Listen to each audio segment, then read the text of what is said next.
With a substantial amount of dieters today solely focusing on replicating the latest dieting trends their favourite celebrities are doing, many are forgetting the basics of successful weight management that are more helpful to concentrate on beyond compare.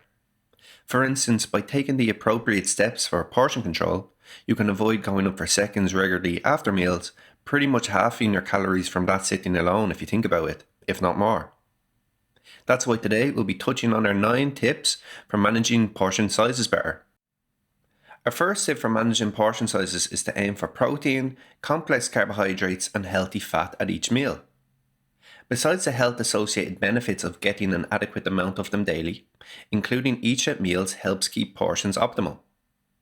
You want complex carbs as they don't cause the same spikes and subsequent dips in blood sugar levels as refined carbs. In comparison, protein and healthy fat help slow down the digestion of these carbs and hence their transition into the blood to blood sugar, which likewise helps to stabilize blood sugar levels.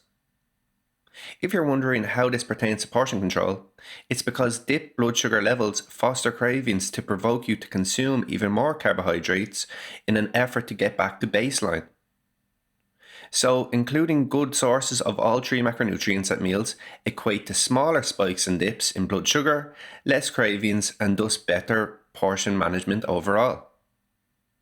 Aside from that, the fiber content of complex carbs, which is stripped from refined carbs, promotes feelings of fullness, as does protein and healthy fat.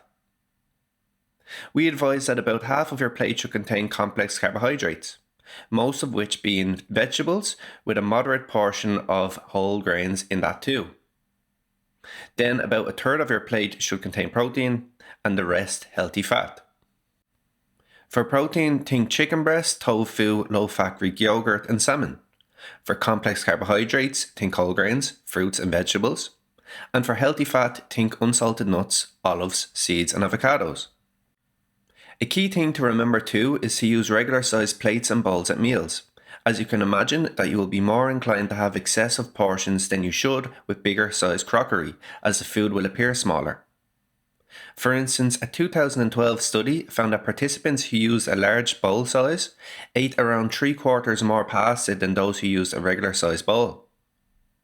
In the same way, eating from containers may also make you more likely to overestimate your portion sizes.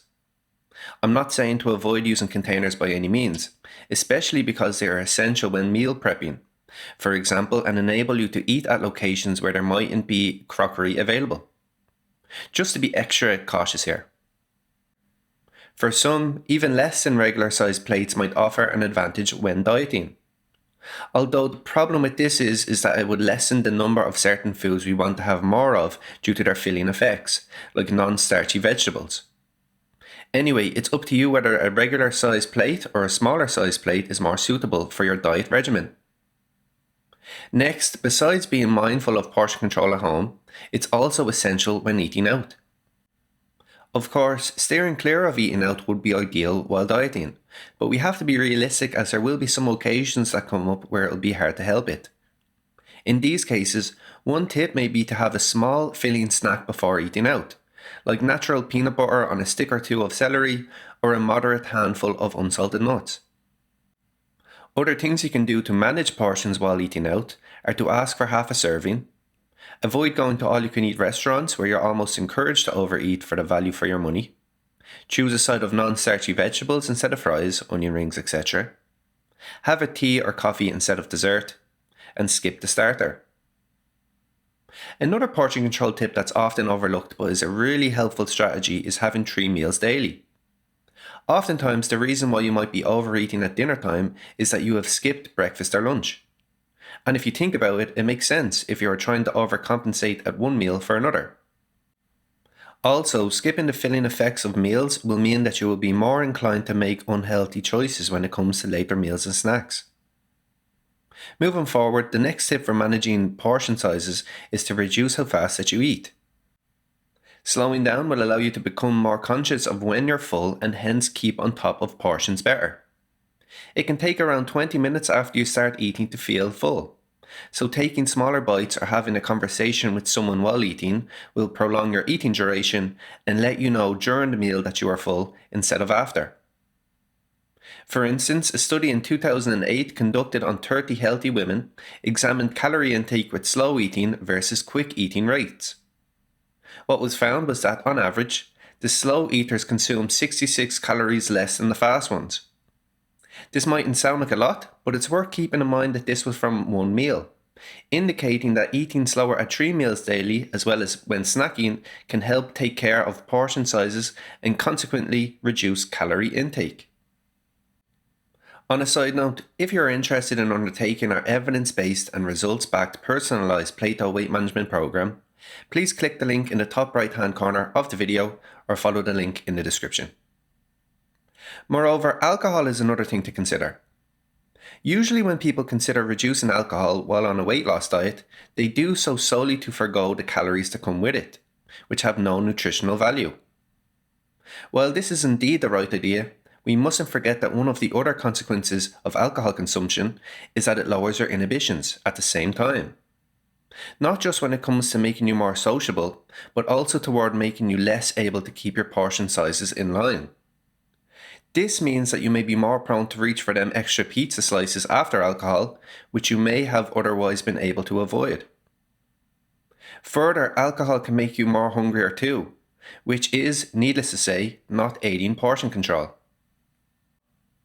Furthermore, working on our water intake is also a great pointer for controlling portions better, but not so much on the overall quantity of water daily, but rather the specific timing of its consumption. Of course, aiming for the recommended amount of 8 cups of water daily is great for health, for numerous reasons. However, having a cup or two of water 20 minutes before each meal is likewise great for satiety. This is because your brain can sometimes misinterpret feelings of thirst for hunger. Therefore, having water a significant amount of time before eating will allow you more of a chance to process the related filling effects, helping you to not just intake less at meals, but also make healthier choices when it comes down to it. One of the studies that showed this was from 2008, where the researchers demonstrated that 2 cups of water about 30 minutes before breakfast reduced calorie intake by 13% among 24 overweight and obese adults. Another tip that may seem obvious regarding portion control but is often disregarded is acknowledging your trigger foods. These are the foods you know from previous incidents that steer you down a bad path if you have just one bite. I'm sure you'll be aware that common examples are processed sugary or salty snacks. Yet other, often overlooked trigger foods are fruits like grapes or pineapples, which are okay, but you should only have them in moderation due to the high sugar content. Our second last tip for better portion control is to think about recording your food initially. Many people can often be surprised by how much food they actually consume at meals as well as overall daily. Recording food allows you to become more cerebral about the types and amounts of certain nutrients you're having, and even introduce you to the actual calorie value of many foods you regularly have, which otherwise you may have failed to notice. A 2011 systematic review of 22 studies found a consistent, significant link between self-monitoring and weight loss. However, we only advise recording food intake in the initial phase. This is because recording food over the long term could cause you to develop an unhealthy relationship with your food. And then we come to our last pointer for portion control: reducing distractions while eating. In the electronic age, eating while being preoccupied with something else is common for many people, if not part of their daily routine. This is troublesome from a calorie standpoint because when you're not paying attention while eating, you're then not focusing on your fullness levels, making overeating a lot more likely. For instance, a systematic review and meta-analysis of 24 studies conducted in 2013 found a meaningful link between overindulging at meals and being distracted. Besides this, the study showed that being distracted at meals caused the participants to have even more food later the same day than those who paid attention to their food while eating. To conclude, portion control is essential while dieting as it helps increase foods that enhance satiety for longer durations daily, reduce those that contribute to cravings, and drastically decrease the calories we consume at meals. Therefore, combining these 9 tips will make the process towards your ideal body weight a lot less challenging, as well as enhance the likelihood of keeping it off once you get there. Have you any other portion control tips that you find helpful? We'd love to hear from you in the comments section down below. Additionally, if you're new here, make sure to like and subscribe to our channel. So that has been our video. Thanks for listening, and I'll see you next time.